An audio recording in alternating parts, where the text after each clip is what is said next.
타협의 문제, 그 크리스찬에게 이 현대 크리스찬들에게 타협의 문제 부분을 뭐 잠깐 나눌 수 있으면 좋을 것 같아요. 아무래도 존 메가더 목사님 하면 타협 반대, 뭐 컴프로마이즈 안 한다. 그걸로 워낙 유명한 목사님이시다 보니까 이제 다시 좀 주제로 좀 돌아가서 아까 목사님 말 좋은 아이디어 주신 것처럼 이러한 코로나 시기에 교회에서 예배를 쪼개어서 드리는 것, 또 모임을 나눠서 드리는 것도 좋은 아이디어가 될 수 있고, 또 방역을 잘하는 거. 그 뭐 존 메가더 목사님 교회에서도 뭐 마스크 제공하고 손 세정제 제공하고 밖에서 예배 드리게 해준다 함에도 불구하고 일반 사람들의 입장에서 볼 때는 한두 명이 걸려도 이거는 큰일인 거잖아요. 그래서 뭐 예전에 우리 한국에서 그 사역할 때 보면은 담임 목사님께서 수련회 물 있는 데 가지 마라 뭐 아니면 뭐 그런데 그렇죠. 왜냐면 한 명이라도 누가 더 조심해야 되는 게 있죠. 그렇다고 해서 수련회를 못 갈 수도 없고 뭐 단교 선거를 못 갈 수도 없고 뭐 그런 상황인 건데, 그래서 근데 이제 이번에 보니까 존 메가더 목사님의 발언 가운데 또 핫 이슈가 될 만한 부분들이 있는 것 같더라고요. 뭐라고 말씀하셨냐면 교회의 머리는 시저가 아니라 예수다. 그리고 하나님은 위정자에게 교회 가르침과 운영과 정치에 대한 권한을 부여하지 않았다. 정부 관료는 하나님이 주신 목사와 장로의 권위를 무시하거나 반대하는 방식으로 교회에 간섭할 수 없다. 교회를 향한 그분의 통치는 말씀을 가르치는 목사와 장로들을 통해서 이루어진다. 좀 이러한 입장에 서 있다 보니까 뭐 다른 많은 교회들, 좋은 교회들도 많이 있지만 뭐 저희 남침내 교단 같은 경우도 75년 만에 그 연차 그 총회를 취소할 만큼 어떤 건강과 성도님들의 건강과 그 어떤 안전을 위해서 75년 만 2차 세계대전에도 쉬지 않았던 그 모임을 폐하지 않았던 그 총회를 이번에 취소한다는 그 교단 차원의 성명을 발표한 부분이 있었는데 그럼에도 불구하고 어떻게 보면 이 존 메가더 목사님 교회가 좀 강경한 입장에 서 있다 보니까 이슈가 되는 것 같아요. 그 부분에 대해서 좀 분리해서 생각을 좀 해야 될 것 같아요. 예. 요새 뭐 에센셜, 넌 에센셜 이런 얘기 있는데 교회도 그 에센셜한 부분이 있어요. 그리고 넌 에센셜한 부분들이 분명히 있다고요. 예. 우리가 전에는 제가 목회 처음 할 때 목사님들 이런 옷 절대 안 입었어요. 한국에서 넥타이 메고 그 와이셔츠 항상 이렇게 하고, 저는 잘 때도 아무 때나 교인들이 집을 찾아왔기 때문에 바지는 벗고 웃도리는 넥타이 메고 와이셔츠 입고 잤어요. 그러다가 밤이든 아침이든 누가 찾아오면 바지만 딱 입고 나가야 돼요. 오대기 운전병처럼. 그러니까 이런 식인데 이게 지금도 하나요? 그렇지 않잖아요. 변할 수 있는 부분들은 얼마든지 변하고 타협할 수 있는 부분들은 얼마든지 타협할 수 있어요. 그러니까 아까 교단총회 안 모인다. 우리 한인총회도 안 모였거든요. 뭐 얼마든지 그럴 수 있죠. 꼭 이렇게 우리가 이런 부분이 에센셜한 부분이 아니기 때문에, 그래서 우리가 타협할 수 있는 부분, 또 우리가 이런 부분에 대해서는 그냥 안 해도 상관없다라고 할 수 있는 부분들, 변화가 일어나는 부분에 대하여 그 변화까지 거부하면 절대 안 된다고 저는 생각을 해요. 그렇지만 아까 그 메가더 목사님이 말씀하신 그런 부분들은 사실은 굉장히 에센셜한 부분에 해당하는 그런 부분들이거든요. 그래서 우리가 이렇게 좀 분리해서 생각을 해야 될 것 같아요. 우리 우리 스스로. 그래서 에센셜한 부분에 있어서는 절대 우리는 이런 부분은 타협할 수 없다. 그러나 아까 말씀하신 그런 어떤 본질적인 측면을 고수하되 이제 어떻게 고수할 거냐 하는 건 연구를 해야 되겠고 노력을 해야 되겠지만, 그리고 난 에센셜한 부분에 있어서는 이거는 어떻게 하면 더 좋은 방법으로 우리가 변화시켜 나갈 수 있지? 이런 부분에 대해서 열린 자세를 가지고 있어야지, 난 에센셜한 부분에까지도 우리가 뭐 이걸 고수한다 이런다고 하면 그건 기독교 아니에요. 그러니까 이제 안 모일 수도 있고 뭐 또 어떻게 할 수도 있고 뭐 이런 부분들에 대한 부분은 얼마든지 우리가 더 타협하고 또 이해하고 포기할 수도 있고요. 그러나 정말 뭐 정부가 뭐 교회를 뭐 통제한다든지 종교의 자유에 대하여 억압을 한다든지 뭐는 가르쳐라, 뭐는 가르치지 마라 이런 어떤 그런 형태, 뭐 이런 형태에 대해서는 진짜 우리는 그 프로테스탄트들이잖아요. 그러니까 이런 부분에 대해서는 당연히 일어나야 되겠죠. 예를 들면 이제 다니엘 6장 10절에 다니엘이 이 조서에 여인이 지킨 것을 알고도 자기 집에 들어가서는 그 방에 예루살렘으로 향하여 열린 창에서 전에 행하던 대로 하루에 3번씩 무릎 꿇고 기도하며 그 하나님께 감사하였더라. 이거 목숨 내놓은 행위거든요. 이거 목숨 안 내놓고 어떤 이 행위가 가능해요.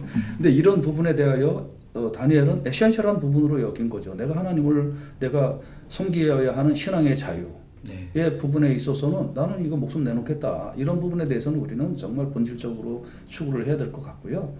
그렇지 않은 부분에 대해서는 새롭게 변화되고 발전되어 나가고 새로운 형태를 취하고 이런 부분에 대해서 두려워할 필요 저는 없다고 생각해요. 케빈 전도사님 같은 경우는 아까 말씀하신 내용을 좀 느낌을 보면 좀 다 받아들일 필요가 있다. 어느 부분?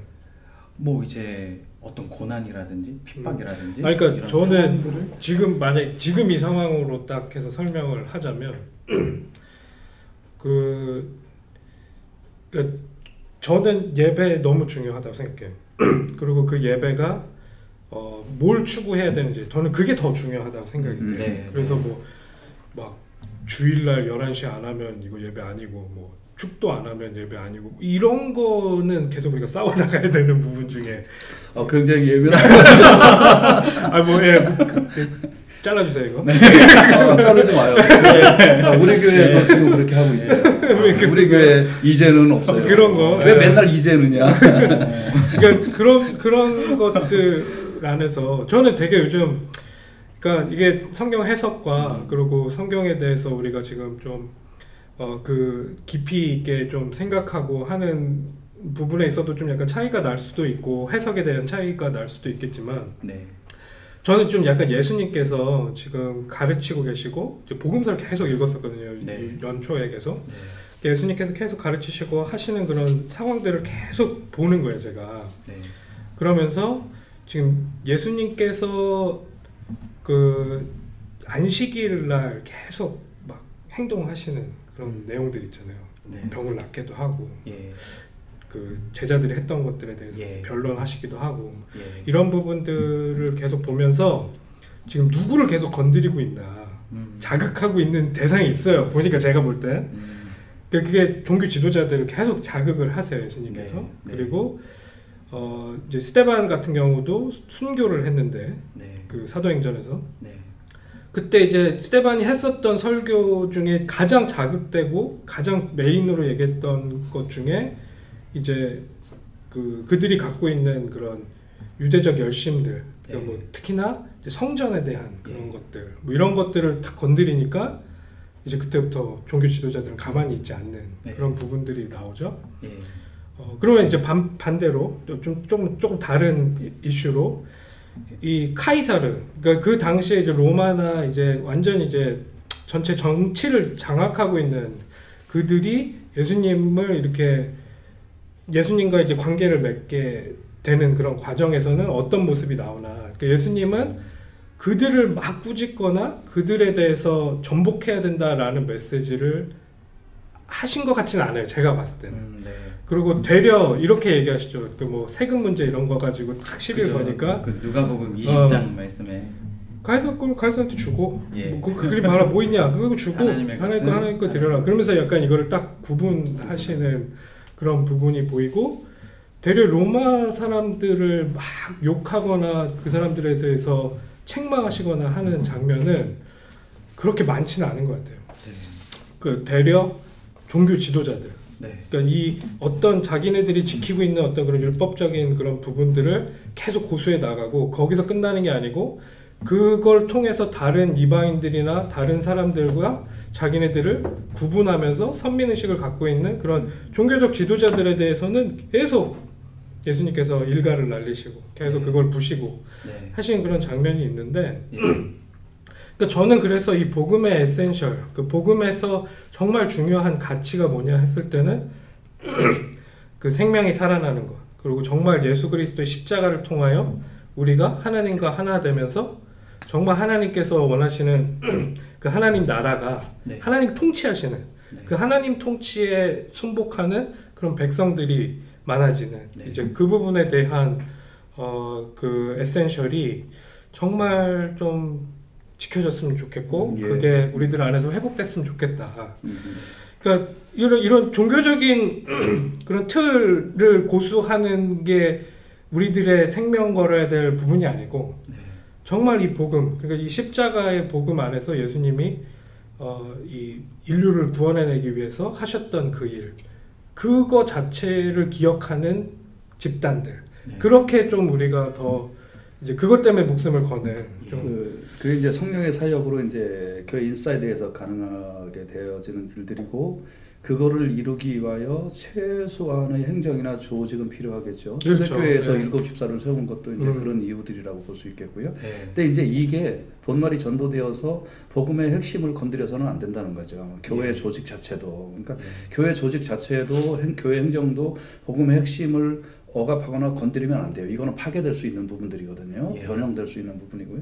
또 더 나아가서 이제 교회 밖의 어떤 거버먼트들이 이게 교회의 핵심의 부분에 대해서 도전하거나 접근하면 안 돼요. 그렇죠. 그러니까 이거는 여기에서 이제 한계를 좀 거둬줘야 돼요. 그 한계가 좀 있어야 되고, 이 하나님 나라와 세속 정부의 본질적 차이에 대하여 서로 협력하되, 세속 정부는 그 교회의 본질에 대하여 건들지 아니하고, 교회도 이 교인들이 이 사회의 시민이기 때문에 성숙한 시민으로 협조할 거 협조하고 비판할 거 비판해주는 그런 유기적 관계가 이제 늘 유지돼야 되죠. 그러니까 예를 들면 정부가 방 안의 문제까지 간섭하면 안 돼요. 방 안에서 그 사람이 누워있든 자든 뭐 텔레비전을 보든 밥을 먹든 이런 부분에 대해서 간섭하면 안 돼요. 단지 그 안에서 폭력이 일어난다든지 살인이 일어난다든지 이런 부분에 대해서는 간섭을 할 수 있잖아요. 간섭을 해야 되고 당연히 사회 질서를 가해 그렇게 해야 되듯이, 마찬가지로 이 정부가 교회 안에서 일어나고 있는 그런 본질적인 영적인 부분에 대하여 절대로 간섭해서는 안 돼요. 이런 부분에 대해서는 종교의 자유는, 그 신앙의 자유는 양심의 자유와 사상의 자유하고 해당이 되는 거기 때문에 이런 부분에 대해서 세속 정부는 절대 건드리면 안 되고, 여기서는 완전한 분리가 일어나야 돼요. 그런데 오늘날 자꾸 이제 이런 부분에 대하여 세속 정부가 세상 말로 깐죽거려요, 교회에 대해서. 그래서 이거 참 쟤네들 웃긴다, 왜 할 일이 그렇게 없나, 이제 이런 생각이 좀 들고요. 그리고 이제 교회도 우리가 지켜야 될 거는 이제 본질적인 부분이고, 본질적인 부분을 지키기 위하여 이제 최소한의 어떤 조직들을 가지고 있는 이런 부분에 대하여도 정확하게 좀 개념 정리가 되어야 될 것 같고, 아까 그 존 메가더 목사님 말씀 인용하셨는데 그런 부분에 대하여도 우리가 좀 더 분석을 해야 되겠지만, 저 그냥 큰 테두리 안에서 교회의 본질적인 부분에 대하여 이제 말씀을 하신 것이다. 저는 그렇게 이해를 하고 싶어요. 목사님 생각하실 때는 좀 LA시가 지금도 뭐 그 교회 그 주차장 부지를 가지고 폐쇄 조치를 하겠다, 약 올리죠. 그런 입장에 대해서는 좀 너무 과하다. 근데 저는 좀 이 지금 쿼런타인 상황 가운데서, 그러니까 이제 코로나19 상황 가운데서 좀 이게 퍼지는 거잖아요, 사실. 그러니까 저는 여기서 그 좀 제 그 입장을 딱 정리를 해서 말씀을 드리면, 저는 이거는 건강 이슈라고 저는 그렇게 계속 생각해요. 이거는 건강 이슈다. 그러니까 이거를 정치 쟁점화하는 세력들이 있다고 생각해요, 저는. 그거는 양쪽 다. 근데 이거를 계속 우리는 어떻게 보면 건강 이슈로 계속 생각했으면 좋겠다. 그러니까 이거에 너무 그거를 서로가 정치 이슈화하기 시작하면 이게 정치 이슈가 될 수 있거든요, 제가 봤을 때는. 근데 이거를 계속 우리는 건강 이슈로 납둘 수 있도록. 그렇지만 이제 교회 입장에서는 또 예배가 이센셜한 부분이니까. 지금 그 부분이 정치 이슈로 자꾸 이제 한쪽에서 깐족거리니까 방어를 이쪽에서 좀 해야 되는 상황이에요. 제가 보기에는. 그렇게 보실 수도 있고, 저는 또 지금 정권을 갖고 계신 그분께서 이제 그거를 불리하니까 이렇게 이용할 수도 있겠다. 아니 그렇지 않아요. 이 부분은 선우가 분명히 해야 돼요. 그러니까 공격을 누가 하느냐에 대하여 이제 중요한 것 같고요. 그러니까 이제 예를 들면 왜 하필이면 이런 상황에서 그런 조치를 취하느냐 하는 그런 부분들에 대해서는 다분히 정치적이다라고 볼 수가 있겠고요. 그러니까 이제 원론적인 면에 있어서 이제 법적으로 이렇게 좀 잘 이게 되지가 않잖아요. 그러니까 저는 처음부터 제가 이제 이 팬데믹 현상이 나타났을 때 우리 교인들하고 제가 지인들한테 늘 그 주장했던 내용이 병 문제는 의학으로 풀자. 이거를 정치와 여러 다른 요소로 가면 복잡해진다. 그리고 거기에는 거짓과 선동이 앞선다. 저는 이렇게 지금까지 주장하고 앞으로도 주장을 해야 돼요. 의학은 의학으로 풀어야 돼요. 과학은 과학으로 풀어야 돼요. 우리가 현재까지 알고 있는 모든 상식을 동원해서 그걸로만 풀어야 되는데 여기에 자꾸 그 정치적인 것이 덧붙게 되어 있습니다. 그래서 완전히 이걸 뺄 수는 없지만 그러나 최소한 해야 된다. 이런 부분에 대해서도 그러니까 이 오비락이라고 자꾸 그렇게 의심받을 일을 하지 말자 서로. 그래서 자꾸 이 깐족이들이 이제 깐족거리는 거에 대하여 저는 굉장히 기분 나쁜 사람이고요. 한국에서도 정말 별 내용들이 이제 많이 제가 지금 모니터가 되고 있어요. 예를 들면 뭐 교회 앞에 없던 교회 정문 앞에 없던 카메라가 세워진다든지 이거를 정말 과연 의학적인 논리라고만 이해할 수 있겠느냐, 정치적인 거는 없겠느냐. 특히 또 뭐 예를 들면 이제 정부에 반대하는 그런 류의 이제 목사님들이 심호하는 교회에 대한 굉장히 탄압이 이루어지고 있는 부분들도 사실이거든요. 그러니까 가급적이면 좀 의학적인 부분은 의학적으로만 좀 풀어주고 정치적으로 자꾸 이렇게 좀 개입시키지 말자. 이게 좀 제가 굉장히 주장합니다. 사실 한국 뉴스 좀 살펴보면 뭐 어떤 한 교회, 어떤 한 목사님께 어떤 좀 뉴스가 이슈화된 부분이 있긴 하지만 이미 사실은 뭐 해수욕장에 뭐 클럽에 이미 방역이 뚫려 있는 상황 속에서 또 특별히 뭐 외국 외국인들을 받아주는 그런 입장에서 좀 확진자들이 늘어나고 있는 상황 속에서 왜냐면은 또 정부에서 그게 맞는지 모르겠지만 그 영화 보라고 티켓까지 줘가지고 또 휴가도 기간을 연휴를 만들어 줘가지고 좀 돈 쓰라고 경제를 돌리기 위해서 그런 가운데 사실 미국에 저희들이 사는 지금 여기 상황에서는 좀 이해할 수 없는 뭐 영화 보라고 그렇게 해서 50만 명이 극장에 가서 영화를 봤다 하더라고요. 그런데 그런 가운데서 확진자가 생길 수 있음에도 불구하고 정부에서 어느 한 교회, 어느 한 목사님만 딱 집중해서 너희들 때문에 확진자가 생겼다라고 하는 부분이 목사님께서 보실 때는 그러니까 저는 그런 입장이에요. 그러니까 그 사회는 어차피 우리 인간이 죄인이에요. 그리고 죄인들이고 죄성을 갖고 있어서 그 논리로 돌아갈 수밖에 없어요. 그래서 그 사회 정치 같은 경우에는 희생자를 찾아야 돼요. 왜냐면 자기네들한테 모든 블레임이 오니까 뭔가 됐든 희생자가 있어야 돼요. 그 전에는 그게 다행히 신천지였기 때문에 한국 같은 경우는 신천지가 그거를 막 다 감수하면서 이렇게 가는 그런 형태였지만 지금 호시탐탐 노리고 있어요. 뭔가 딱 프레임을 씌우기 좋은 그런 조건들이 있거든요. 그러니까 특히나 교회 같은 경우에는 어떻게 보면 저는 이거는 좀 의학적으로도 더 취약할 수 있는 부분이 있다고 생각해요. 이렇게 뭐 성인들이 다닥다닥 앉아서 막 찬양을 하고 이렇게 침을 튀기고 침으로 연결이 된다면 그런 상황이라는 거를 그냥 상식적으로 생각했을 때도 이게 조금 더 위험할 수 있겠구나 라고 판단할 수 있다고 생각해요. 그러면 이제 이 사람들은 특히나 우리 기독교가 지금 계속 갖고 있는 그런 이미지들이 있는데 이걸 덧입혀가지고 뭔가를 확 얘네들이 다 잘못이야, 악의 근원이야 라고 얘기할 수 있는 요건들이 다 갖춰져 있어요 지금. 그러면 저 같은 경우에는 더 조심해야 된다고 생각해요.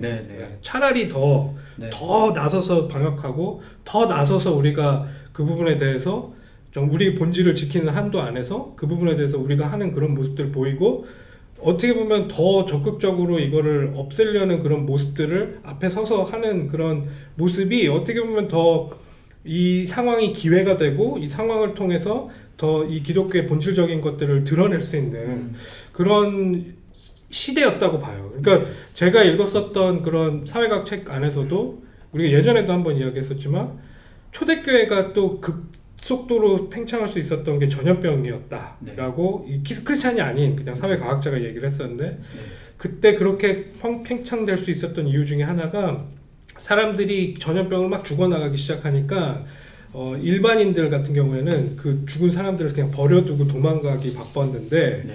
기독교인들이 그 사람들을 다 장사 지내고 다 그거 소각하고 그걸 또 한 곳으로 몰아놓고 그런 게 진짜 뭐 병균에 대해서 알아서 한 게 아니고 그냥 우리의 도의를 지키고 우리가 정말 이 사람들을 어떻게 생각했는지를 나타내기 위해서 그런 행동을 했는데 지금 보면 그게 방역이 된 거지.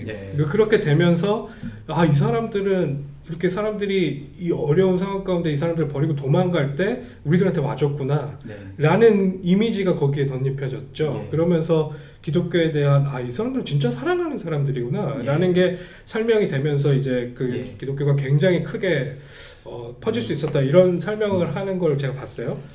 그러니까 저는 좀 이 상황 가운데서도 물론 억울한 부분이 있고 물론 언론적으로 우리들을 탄압하는 분위기가 분명히 존재한다고 봐요. 그러면 그걸 어떻게 타개할 거냐가 우리가 똑같이 그렇게 공격하니까 우리도 이렇게 공격해서 방어를 한다라기보다는 진짜로 십자가에서 죽는 그 예수님께서 낮아짐으로 겸손함으로 그 하나님의 높이심을 받았었던 그런 모습들을 좀 우리가 지혜롭게 찾을 수 있는 게 있지 않을까? 좀 중요한 말씀하셨는데 지금 저는 이제 우리 기독교인 현재 2020년을 살아가고 있는 현재의 우리 기독교인들의 신앙 성숙도가 과연 성인의 수준인가, 어른의 수준인가, 아니면 젖이나 먹는 어린아이의 수준인가. 저는 사실 그 외부적인 어떤 공격이나 정치적인 여건이나 뭐 이런 부분들에 대하여 분개감을 갖고 있는 사람이지만 사실은 그 안에 교회의 인사이드에 있는 성도들의 영적 수준이 과연 어느 정도 수준인가. 그러니까 이 사람들이 예를 들면 모 교회라고 이제 제가 이야기하겠습니다. 그 교회 목사님이 LA 다운타운에 그 홈리스들을 위해서 이번에 그 마스크도 나눠주고 점심을 좀 나눠주자라고 얘기하니까 온 교인들이 다 반대했다는 거예요. 자, 여기에서 어떤 거를 우리가 읽을 수 있습니까? 지금 이런 상황에서 기독교인들은 자기 목숨 아까워하지 아니하고 저런 데 발벗고 달려가는 사람들이구나라는 것을 보여줄 수 있는 기회가 아닐까요? 오히려. 그러니까 우리가 예배는 거리를 띄우고 마스크를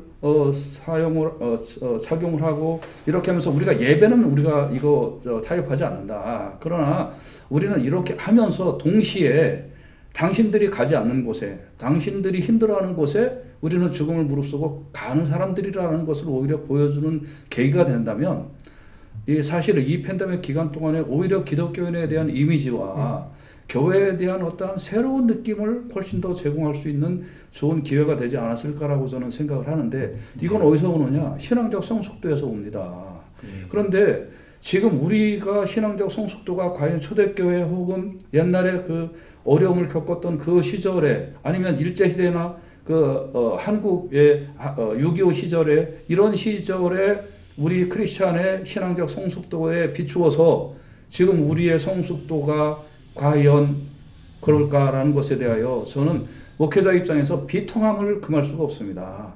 그래서 이번에 숫자적인 성장이나 뭐 이런 부분에 대해서 우리가 취하지 말고 이런 거에 우리가 정말 환상 다 깨버리고 지금 몇십 명 혹은 몇 명의 교인이 있다 할지라도 이 사람들을 정말 복음에 껴있는 사람들 그리고 이 세상을 복음화시키기 위하여 내 자신을 십자가에 달려 죽는 부분에 있어서 기꺼이 할렐루야하고 내가 그렇게 할 수 있는 그런 영적 거인들로 우리가 이번에 만드는 것이 더 중요하다. 우리가 그동안 너무 숫자에 취했고 환상에 취했다. 많이 모여서 앉아있으니까 좋은 것 같았지만 허약한 사람들만 앉아있었다는 거예요. 그거가 이번에 확 드러나는 거예요.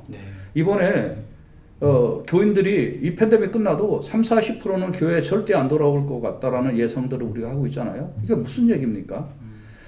정말 다시 원천적으로 들어가서 이런 부분은 아무것도 아니야. 나 괜찮아. 죽어도 괜찮아. 나는 죽어도 당신은 내가 살릴 거야. 그래서 아무도 섬기지 않는 그곳에 내가 갈 거야 라는 이러한 그리스도인들이 과연 몇 명이나 있을까요? 저는 정말 이런 부분을 생각할 때 정말 눈물이 나오고 목회자 입장에서 정말 좀 안타까운 마음이 솔직히 있어요. 그래서 제 오늘 뭐 이거가 지금 저의 말의 결론이라고 한다면 많은 요소들, 기독교를 배척하는 분위기, 언론의 문제, 뭐 정치적인 문제, 뭐 사람이 죽고 사는 이런 문제들을 우리가 다 지금까지 우리의 감정과 또 이성과 우리의 그 상황 속에 다 경험되어 있던 것들입니다. 네. 그래서 어떻게 할 거냐?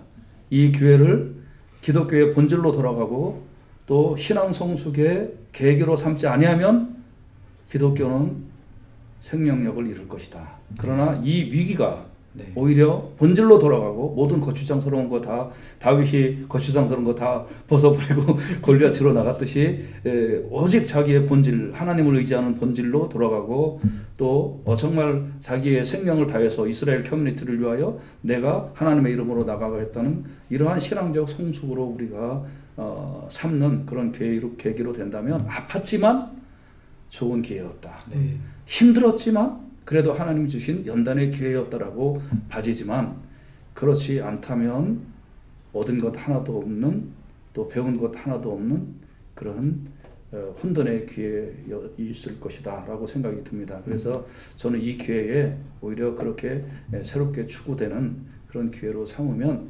정말 좋지 않을까 그렇게 생각합니다. 예. 아까 목사님께서 그 유기체라고 하는 단어를 말씀하셔가지고 그 아브라함 카이퍼도 이 정부와 어떤 교회 관계는 유기체적인 거다. 저희 개인적인 것도 존재가 저희가 선택해서 하는 것이 아니라 하나님께 부여받은 것과 같이 국가와 정부도 어떻게 만들어졌다라기보다는 존재하는 것, 하나님께서 부여해 주신 위임받은 어떤 존재적인 그거라서 국가와 정부와 교회가 좀 유기체적으로 연합을 해서 좀 더 보다 더 좀 높은 차원의 도덕적인 공동체를 이루려고 하는, 그러면서 이제 아브라함 카이퍼는 개인적으로 그 가정으로 하나님께 영광 돌리는 것도 의미가 있지만 국가적으로 또 하나님께 영광 돌리는 부분이 또 의미가 있기 때문에 그렇게 유기체적인 측면을 얘기를 했던 것 같거든요. 그래서 좀 교회도 이센셜한 부분은 목사님 말씀하신 대로 지켜나가면서도 또 저희 이 상황 속에서 해야 될 부분, 아름다운 일들, 선한 일들을 해나가는 일이, 사실 진짜 일반적인 사람들이 볼 때는 지금 저는 우려하는 것이, 뭐 전도사님도 그렇게 말씀하셨다시피 분노하고 화내고 진짜 교회 전도의 문이 막힐까 싶을 만큼 어떤, 사실 한국 얘기를 하고 싶지는 않지만 그 교회가 사실 이센셜한 부분이 아닐 수도 있잖아요. 그런 어떻게 보면 정치적인 부분에 이렇게, 물론 기독교인이 나서지 않으면 또 할 수 없는 일들, 말들, 그런 부분이 있긴 하지만 이 일반 사람들이 볼 때는 지금 이 상황 속에서 그게 이센셜한 거냐, 그래서 손가락질하고 더 이렇게 분노를 하는 것 같아요. 그 얘기는 다음에 한번 기회가 되면 충분히 좀 시간을 갖고 하면 좋을 것 같아요. 이게 뭐 진짜 우리들이 간단하게 하나하나 선택하지는 않잖아요. 네. 우리 또 기독교라는 이 정신 자체가 그냥 뭐 몇 줄 본다고 우리가 갖고 있는 그런 철학적인 깊이나 뭐 저희들이 갖고 있는 그런 사상이나 이런 것들이 다 담기지 않아요. 네. 이거는 굉장히 깊이 있어요. 그러니까 정말 역사가 오래됐고 네. 그 안에서 진짜 사회적으로만 놓고 봤을 때도 굉장히 많은 그런 역할들과 그 많은 부분을 우리가 지금 이 사회에서 감당하고 있는 부분들이 분명히 존재한단 말이죠. 그런 것들을 뭐 일부 좀 이렇게 그걸 또 너무 단순화해서 표출하는 사람들에 의해서 기독교인들 중에서도 그런 것 때문에 또 그렇게 이해도 하기도 하고, 또 그 일반인들 같은 경우도 너무 쉽게 그냥 뭐 진짜 쇼펜하우어나 칸트나 이런 사람들을 내가 걔네들 그 사람 얘기하는 거 다 알아 이렇게 얘기는 안 해요. 근데 기독교는 걔네들 내가 교회 몇 번 가봤는데 다 이상해 이렇게 너무 쉽게 얘기를 한단 말이죠. 네. 근데 그 깊이에 대해서는 좀 지금 그렇게 간단한 건 아니고, 지금 우리가 이렇게 하나하나 선택하는 것들, 그리고 그 기독교 안에서도 내부적으로 지금 있는 소리들이 다양하고 이제 그것들이 어떻게 정말 하나님 안에서 하나님의 말씀 안에서 최선의 것들을 지혜롭게 잘 선택해 나갈지 그 안에서도 계속 논의가 이루어지고 있고 그런 분위기다라는 것들을 좀 저는 좀 말하고 싶어요. 이제 다른 분들한테 그냥 뭐 완전히 꽉 막힌 그런 외골수 사람들이 모여 있는 집단으로만 생각할 게 아니고 네. 그 안에서도 네. 여러 가지 생각을 갖고 그것도 네. 간단하게 판단한 게 아닌 여러 가지의 깊이 있는 논의들이 네. 여기저기서 이렇게 이야기가 나오고 있고 그 안에서 그것들을 지혜롭게 하나하나 받아가려고 노력하고 있구나. 네. 제가 이제 목사 된 지 뭐 한 30년 아까 됐다고 했는데 그 난크리스천들을 만나보면 저보다 더 기독교에서 잘하는 것 같아요. 확신을 갖고 말씀하시고 제가 서울에 사는데 시골에 사는 사람이 서울에 와가지고 남산 한번 구경하고 나보다 서울에 대하여 더 많이 아는 것 같이 말을 하는 거예요. 그래서 뭐 그냥 그러려니 하고 있습니다만 그냥 그거 다 이해하고 우리가 넘어가야 될 것 같고요. 이제 그리스도인으로서 이제 사회 문제에 대하여 베드로전서 2장 19절부터는 부당하게 고난을 받아도 하나님을 생각하고 슬픔을 참으면 이거 아름답다고 그랬고요. 죄가 있어 매를 맞고 참으면 무슨 칭찬이 있으리요. 그러나 선을 행함으로 고난을 받고 참으면 이 하나님 앞에 아름답다고 그랬거든요. 그러니까 우리의 개인적인 삶이나 교회 공동체의 어떤 그런 활동이나 이런 거에 있어서 가급적 우리가 이제 어떤 자극 주제 말고 본질을 잃지 않는 선에서 우리가 어떤 선한 일을 해도 고통을 당하거나 어려움을 당하거나 그런 일이 있으면 그냥 참고 넘어가야 되리라고 믿습니다. 예수님이 그런 삶을 사셨고요. 또 우리가 이제 근본적으로 우리의 목적이 있으니까 그 목적의 대상자가 누구예요? 난 크리스천들이잖아요.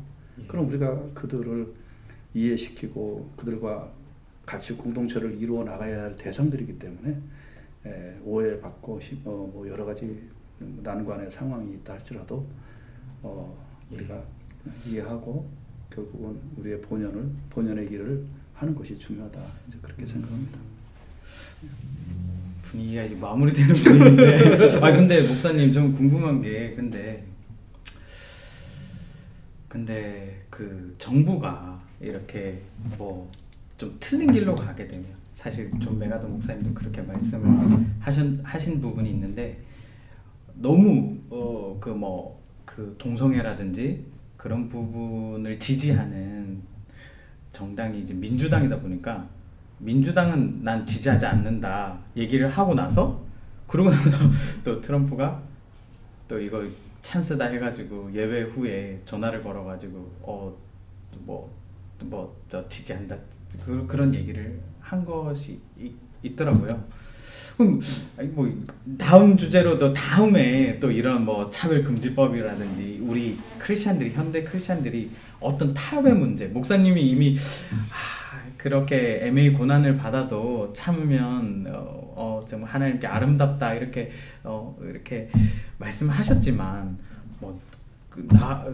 저희들이 어떻게 보면 현실 속에서 살아가는 또 그 현실의 기독교인으로 살아가는 부분에 있어서 뭐 동성애 문제라든지 여러 가지의 좀 제약을 받는 공격을 받는 듯한 그런 방향이 있을 때 그러면 크리스천들이 정치적으로 이용당하지 않으면서 해야 됩니다. 예를 들면 어떤 이슈 부분에 있어서 저도 호불호가 있거든요. 어떤 당 정책에 대해서 마음에 안 들고 어떤 당 정책에 대해서 마음에 들고만 그런 부분에 있어서 저도 굉장히 조심하면 하는데 저는 모두가 정치적으로 이용할 위치에 있지는 않지만 그러나 그거를 개인적인 차원에서 나가야 됩니다. 특별히 그 소셜 포지션이 좀 있는 분들에 있어서는 그런 말 한마디 한마디에 있어서 굉장히 영향력이 있기 때문에 그런 부분들을 가급적 차단하고 자기의 의사를 개인적으로 밝히는 게 중요해요. 그러니까 저는 교회의 입장에서는 정치적 발언하지 않기를 원해요. 교회 입장에서는. 그리고 개인인 자연인인 제 입장에서는 제가 어떤 선택을 충분히 할 수 있을 것이고 제가 개별적으로 그룹들을 만나서 제가 그런 얘기들을 할 때는 할 수 있겠다라고 봐지지만 교회적으로 누구를 지지하고 어떤 거를 이렇게 하고 하는 부분에 있어서는 굉장히 조심을 해야 된다. 이런 거 지혜에 관한 문제라고 저는 생각을 하고요.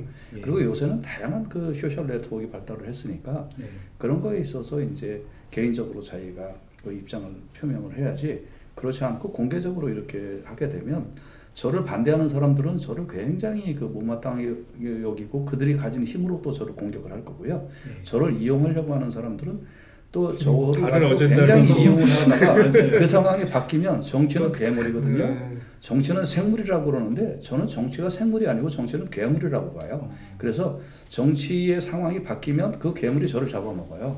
이번에 한국의 어떤 목사님 그렇지 않아요? 그래 잡아먹히려고 그러는데 이렇게 이거는 내 편도 없고 네 편도 없고 그때를 그 찬스를 잡는 사람들의 그 먹잇감을 찾는 그런 부분이기 때문에 이용당하면 안 되라고 저는 보고요. 그래서 개인적으로 이제 훌륭하고 좋은 분이지만 그런 부분에 있어서 개인적으로 우리가 이렇게 항상 크리스찬들은 국가에 대해서 의무와 이런 부분 충분히 해야 되고 자기의 자기의 의견을 나타내는 데 있어서 하나의 시민으로서 의견을 하는 것이 좀 원칙으로 삼으면 좋지 않을까 생각합니다. 와이프는 개인적으로도 하지 말라 하더라고요. 정치적으로 우리 개인적으로 힘들어 해야 되고요. 투표 같은 거 투표도 해야 되고 투표도 해야지. 투표도 해야 되고 개인적으로 의견 표명을 해야 되고요. 그렇게 해서 내가 하나님이 원하시는 또 우리가 믿는 성경적인 가치관대로 이 국가가 운영되어 나가도록 해야 될 책임과 의무가 있어요. 예를 들면 우리가 미국에 있으니까 이런 어떤 종교적 자유를 누리는 것이지 중국이나 다른 데서 태어났으면 또 거기서 우리가 살고 있다면 이런 자유를 누리지 못하잖아요. 그러니까 이런 성경의 바탕에 국가가 굉장히 그 좋은 유기체적 관계로 이렇게 발전되어 나갈 수 있도록 우리가 개인의 입장에서 그런 이 부분에 있어서는 상당히 노력을 해야 된다고 봐집니다. 케빈 전도사님 말씀 마지막으로 하신 말씀 있으신가요? 그러니까 저도 그렇게 생각해요. 그러니까 미국에서 이제 2차 헌법 수정법 개정될 때 종교 자유가 그때 이제 딱 들어갔는데 거기에 이제 굉장히 큰 역할을 한 게 저희 교단이라고 하더라고요. 그러니까 저희 침례 교단이 그러니까 거기서 그게 강조돼서 헌법에까지 들어갈 수 있었던 그런 이유들이 어떻게 보면 처음에 이제 뭐 영국이나 유럽 같은 데서는 이제 국교가 있잖아요. 그래서 그 나라에서 딱 지정해준 종교를 전 국민이 다 믿어야 되는 이제 거기에 대한 반대죠. 침례교는 항상 그것 때문에 탄압받고 순교 당하시고 뭐 이랬었기 때문에 미국 땅에서는 그렇게 하지 말자. 그래서 와서 모든 종교가 다 자유할 수 있게 그 사람들이 할 수 있는 것들은 다 표현하고 할 수 있게 국가가 그거에서 간섭하지 말자. 그게 우리 신앙인 차원에서도 더 좋을 수가 있어요. 왜냐면 국가가 그냥 결정을 하면 내가 태어나서부터 그냥 나는 기독교인이야. 그러면 내가 기독교인이 실제적으로 내 내면 가운데 그리스도를 받아들이지 않았는데도 나는 내가 기독교인이라고 생각하고 호적상 그리스도인. 호적상 그리스도인이면 그 영혼에 있어서는 더 그게 문제가 될 수 있거든요. 그런 논리도 있었고 해서 실제 이제 헌법에서 그게 들어가서 이제 자유를 우리에게 이제 허락하고 그 안에서 이제 지금 이제 이 틀 안에서 가고 있는데 좀 이제 그런 부분 안에서 저희들이 좀 생각도 많이 하고 그러면 이 자유 안에서 이것들을 어떻게 우리가 잘 표현하고 이걸 어떻게 또 잘 지켜나가고 내 스스로가 그것들을 그 안에서 내 정말 신앙이 어떤 위치에 있는지도 좀 잘 생각하고 좀 개인적으로도 그렇고 국가 안에서의 나의 위치도 그렇고 좀 그걸 막 너무 단순화해서 막 그냥 하나, 둘, 뭐 A, B 뭐 이렇게는 안 했으면 좋겠고 그걸 계속 성숙한 시민으로서 아까 말씀하신 대로 성숙한 시민으로서 계속 고민하는 기독교인들이 많아야 된다고 생각해요. 그걸 그냥 남이 말해주니까 따라가고 그런 차원이 아니고. 그 저는 요번에 이제 이 코로나 상황을 지금 우리가 그걸 갖고 이야기를 하고 있으니까 조금 생각 들었던 부분 중에 하나가 이게 또 약간 컨스피러시로 연결되는 거를 제가 많이 봐가지고 네. 물론 있을 수 있다고 생각해요. 그리고 그런 가능성이 있을 수 있다고 생각해요. 목사님 그거 들으셨는지 모르겠는데 베리칩 그리고 빌 게이츠 뭐 이런 거 뭐 그런 게 이제 지금 이 상황 가운데서 백신과 연결돼가지고 그게 이제 666 뭐 이런 거 다 연결되는. 배가 고파갖고 아까 끝내려고 클로징 멘트를 딱 보는데 이걸 또 열었네요. 끝내야 돼요. 아니 저도 그거 할 말 많은데 그거 한두 시간 갖고 안 될 것 같은데 다음에 또 다음에 목사님 모시고. 아무튼 저는 좀 약간 그런 부분에 있어서 그런 거에 대해서 뭐 알고 우리가 대비하면 좋긴 하겠지만 거기에 너무 이렇게 우리가 막 집중할 이유가 없다고 생각해요. 그게 좀 더 성경적인 것도 아니라고 생각이 들고 제가 볼 때는 그 뭐 계시록의 결론은 아무리 그런 핍박이 와도 정말 네가 예수 안에 있으면 그 예수 안에서 승리할 것이다. 거기에 대한 그런 희망을 주는 그런 메시지라고 생각하기 때문에 저희 같은 경우에 이 콘돔 그 코로나 이 상황 가운데서 정말 이 의학인 거는 의학으로 정말 우리가 접근하고 정말 최선을 다해서 할 수 있는 건 하면서 정말 교회의 그런 에센셜적인 부분들이 아까 목사님 말씀하신 대로 그게 회복될 수 있는 기회로 이게 삼아줬으면 좋겠어요. 어떤 일부 크리스찬 분들이 이제 그런 약간 음모 같은 그런 얘기를 또 들으면 또 이렇게 정부에 대해서 불신하게 되고 또 이렇게 그런 자리로 나올 수 있는 부분도 없잖아 있을 것 같다는 또 생각을 해봅니다. 그 부분은 또 나중에 또 기회 되면 또 자세하게 한번 말씀 나눠도 좋을 것 같습니다. 이번 기회에 그리스도의 장성한 분량까지 우리가 좀 자라가는 그걸로 기회가 정말 그러면 이번이 아프지만 좋은 기간이었다. 이렇게 드리라고 믿습니다. 뭐 정부도 그렇고 교회도 그렇고 또 개인도 그렇고 다들 조금 이 상황 속에서는 좀 지혜롭게 잘 대처하는 부분이 필요하지 않나. 정부도 좀 성숙했으면 좋겠고요. 네. 그리스도인도 좀 성숙했으면 좋겠고요. 그리고 일반 모든 사람들이 좀 이렇게 조금 좀 컴다운해서 좀 약간 좀 이성적으로 좀 이렇게 바뀌었으면 좋겠어요. 좀 많이 바뀌었거든요. 3월보다는. 그래서 조금 더 너무 뭐 이념적이라든지 뭐 이런 부분에 대해서 너무 갈등도 많고 막 그러는데 조금은 좀 컴다운했으면 좋겠어요. 이거 지금 정상적 사회가 아니에요. 그래서 좀 컴다운하고 우리 크리스천들은 좀 더 성숙했으면 좋겠다. 그런 생각이 듭니다. 이번에 그 애너하임 샬롬 선교 침례교회 김영하 목사님 또 같이 이렇게 대화 나누니까 깊고 또 이렇게 좋은 대화가 된 것 같습니다, 목사님. 너무 감사드립니다. 감사합니다. 이름이 영어라서 좀 썰렁한데. 다음 시간에는 또 준 전도사님 또 건강 회복하셔가지고 또 함께하면 또 풍성한 대화가 될 것 같습니다. 오늘 많이 수고하셨습니다. 감사합니다. 감사합니다. 감사합니다.